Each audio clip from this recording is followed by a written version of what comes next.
హామీ ఇచ్చారు. అండ్ నాకు చాలా కొంచెం ఈరోజు ఒక ధైర్యంతో వెళ్తున్నాను. ప్రతి ఒక్కరూ ఇంటి దగ్గర కూడా ఏ గొడవలు లేకుండా అంత పీస్ఫుల్గా, ఇంటి బయట కూడా గొడవలు లేకుండా పీస్ఫుల్గా ముందుకు తీసుకెళ్తారు. నేను కూడా మాటించాను నా తరపు నుంచి ఏ గొడవ ఉండదు అనేసి. సో ప్రతి ఒక్కరికి అలాగే దెబ్బతగిన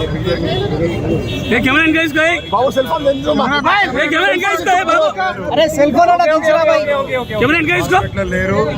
మా అమ్మగారు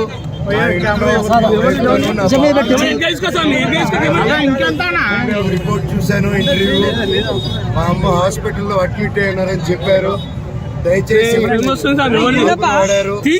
నా వైఫ్ పేరు రిక్రూట్ చేశారు, నా బాబు పేరు రిక్రూట్ చేశారు. హాస్పిటల్లో ఉన్నారని అబద్ధ ప్రచారాలు చేస్తూ అడ్మిట్ అయి ఉన్నారని కన్న తల్లి మీద ఇలా చేయకండి. మీకు దండం పెడతాను. కూర్చొని మాట్లాడడానికి సిద్ధమే. Thank you.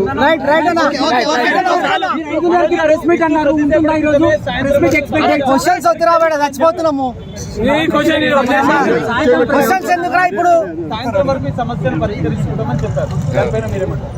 అయితే మంచిదే కదండి, అందరికి మంచి జరిగితే మంచిదే కదా. ఊళ్ళందరికీ మంచి జరగాలి.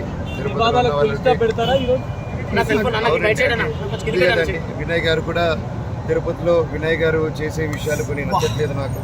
అవన్నీ కొంచెం సమాధానం చెప్పి, తిరుపతి చంద్రగిరి మండలంలో మీకు తెలిసేంత పేద ప్రజల్లో నాన్న అక్కడ ఎందుకు హైదరాబాద్లో, ఆ రోజున హైదరాబాద్లో పెట్టుండొచ్చు, ఆయన ఎందుకు తిరుపతిలో పెట్టాడని, చంద్రగిరిలో పెట్టాడని జనాలు అభివృద్ధి చెందాలి. ఆ మైండ్ సెట్ పెట్టి ఎంతో కష్టపడి దూరం తీసుకొచ్చారు దాన్ని. ఈరోజు ఎవరో దాన్ని వచ్చి అలా చేయడం ఒక పేద నాన్నగారి దగ్గరికి వెళ్ళలేకపోతున్నారు. ఆయన వరకు రీచ్ అవ్వట్లేదు. కెమెరా డౌన్ చేయండి, ఫ్రంట్ ఉన్నది.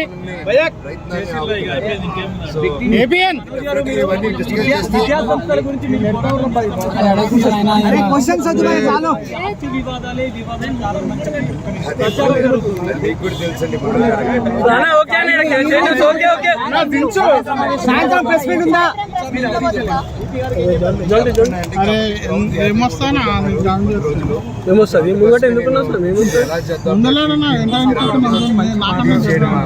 అనేది కొంచెం మా లోకల్ అంటే సిపి గారితో ఏం డిస్కస్ చేసినా అది డిస్కస్ చేయకూడదండి. నేను అఫీషియల్ గా వాళ్ళు చెప్తేనే కరెక్ట్. మనోజ్ మీరు స్టేట్మెంట్లు ఇస్తారా, దాడులు కూడా చేస్తారు మీ ఫ్యామిలీ జర్నలిస్ట్? మీరే తెలియదు జరిగింది కదా మీ ఫ్యామిలీ, మీ డాడీ కొట్టిన దెబ్బలకు జర్నలిస్టులు హాస్పిటల్లో ఉన్నారు. దానిపైన నీ వివరణ ఏం చెప్పండి, మీ వివరణ చెప్పండి.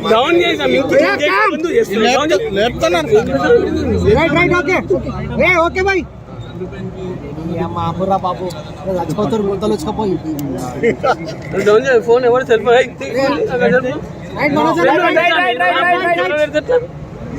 విజయ్ అనే వ్యక్తిని, అనే వ్యక్తిని ఆల్రెడీ పట్టుకుని ఉన్నారు.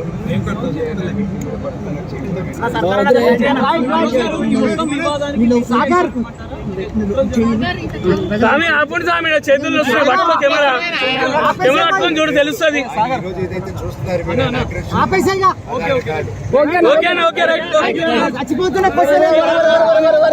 వచ్చాక